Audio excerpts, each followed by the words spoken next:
So we're here at the Grand and we're going to be looking at how to use a follow spot. So follow spot 101. This is Jared's first time using one, so it's a good training opportunity.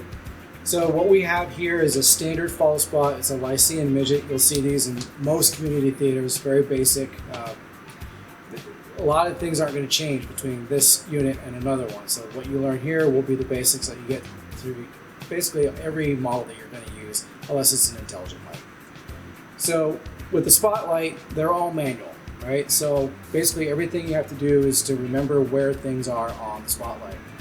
So when we look at the spotlight here, we have a bunch of these on the side, these levers here, and these have different functions.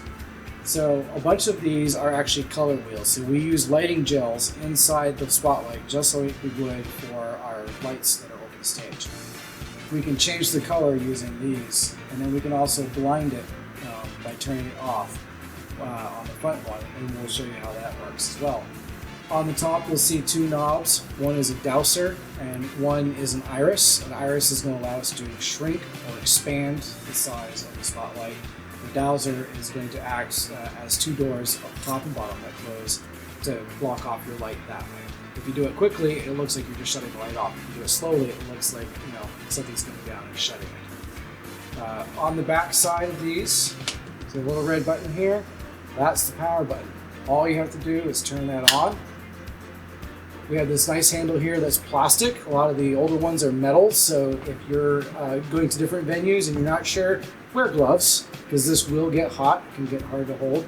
But usually when you're operating a spotlight, you're going to have one hand back here, you're going to stand on the side of the unit, and there's this knob right here on the side. This is for you to use as well, so you can aim and watch where you are on the stage. So with these on the side that I was talking about before, if we do this first one, the one that's farthest away, and close that down, that's a dowser. So that's a blackout. It's just a solid metal disc going up in front of the light. And you slide it back down and get it out of the way. This next one here, if you look at the light, it actually rotates it. It changes the focus to a sideways soft focus. So it's not so much of a spot as it is a wash. So if you've got a bunch of dancers you're trying to highlight in a certain area and they're going to be going all over, this is a good option. Otherwise, we're pretty much going to stay in the spotlight configuration. And then for the next ones that we have, 1, 2, 3, 4, and 5 are actually colors. So here we have a say lavender. Now, you notice that this clicks into place like the other two did. You see this little silver knob here on the side? Right? It doesn't have anything on it, just a silver stick. If you press that down, it automatically releases that and it goes right back to a standard white with no gel. You can be using any color, be it dark blue, and you instantly change by releasing that. Okay? You can easily change all the gels in this. There's these two knobs up on top here. If we untake these knobs here, this whole unit slides right out. We can put new gels on these, so you can do whatever you want for each show. And then this pops right back in. It's a quick, easy way to install gels to be able to have different colors that you want to use on people's faces. So that's all these are. The first one is a dowser. The next one is going to change your focus to a sideways and a soft blurred focus for area washing. And then the other 5 are your different colors that you choose. On top, we have 2 different knobs here. The first one here, which has got the longer run, and it's a little bit bigger as far as length, this is the iris. So it's going to expand and contract the size of what we see down on the stage. So if we do that, we can cut right down to right there.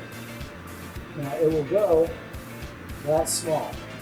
That's kind of like a headshot. That's as small as you can go. And then we'll get right back up to large size. Now this second one, as I mentioned, is the dowser. So this one here has got the top and bottom doors. So if I do it real quick, it will go off. You still have a little bit of light leaking through. So this isn't your best option when it comes to blacking out, right? So what you want to do really for a blackout is use this first one and do it that way. Alright, so at this point I'm going to step out of the way. I'm going to have you take my place. And then I'm going to ask you to do certain things to our subject on stage. Mary, wait, Mary. So Mary is going to stand there for you to practice on different sizes, and I'll run you through asking you to do certain things. So let's go ahead and switch.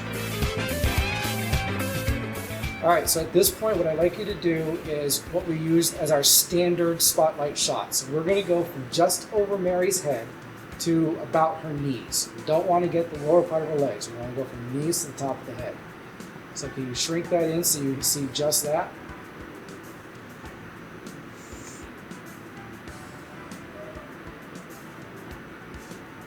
Yep, so as you shrink it, you'll have to drop the spotlight just a little bit as you go because that's the center of focus. So as you keep shrinking it, we'll keep going. Yep, keep going more. You want to bring that light right down to the top of her head. A little bit more. Yep, so that right there is a standard size spot. So when the director is asking you for a spotlight, generally this is what they have in mind. We don't tend to show their lower legs or their feet because that's not where the focus of the audience is. It's on their acting and what's going on. If it's a dance show, then we do want to show their feet, especially if it's tap dance, then we'll expand it a little bit. And the next thing I'm going to ask you to do is to do a head shot. So you want to shrink that light so that it's focused on just Mary's head. Very nice.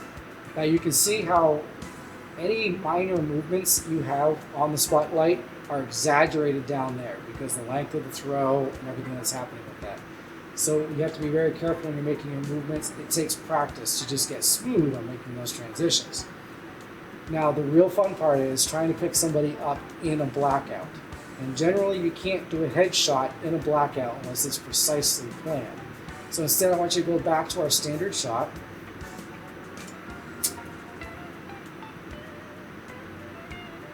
Go ahead and turn the power button off. Now move this light to a different position.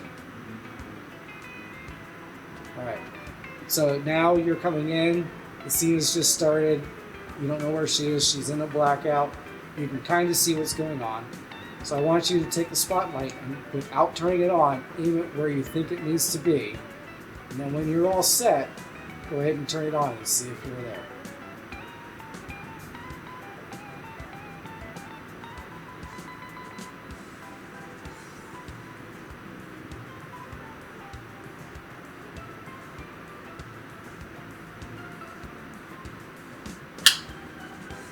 Very close. So with a little bit of practice, you're going to get a little bit better at that.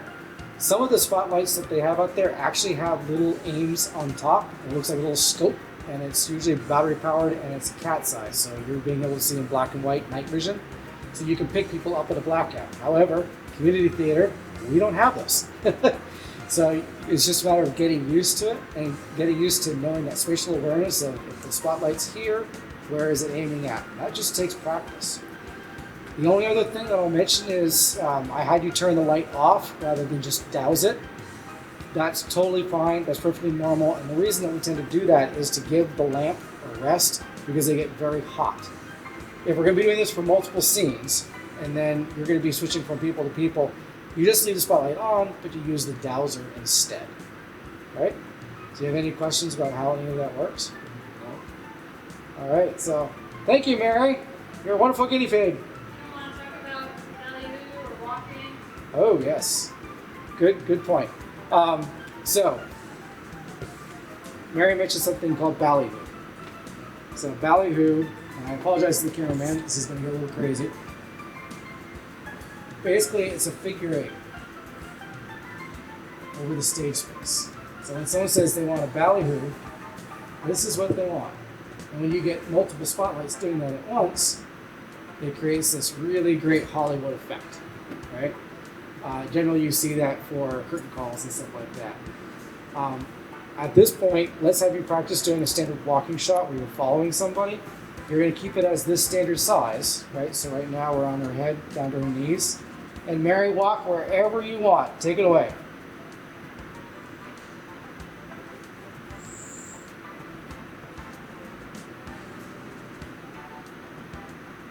So sometimes you actually have to lead the actor a little bit to make sure that their face is still in the light, because it's a cone that you have to make sure that they're still in, right?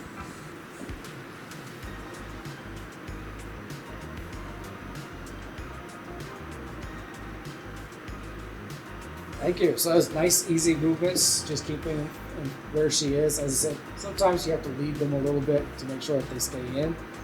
The only other thing that's going to happen is sometimes you might have people dancing as a pair and you only have one spotlight.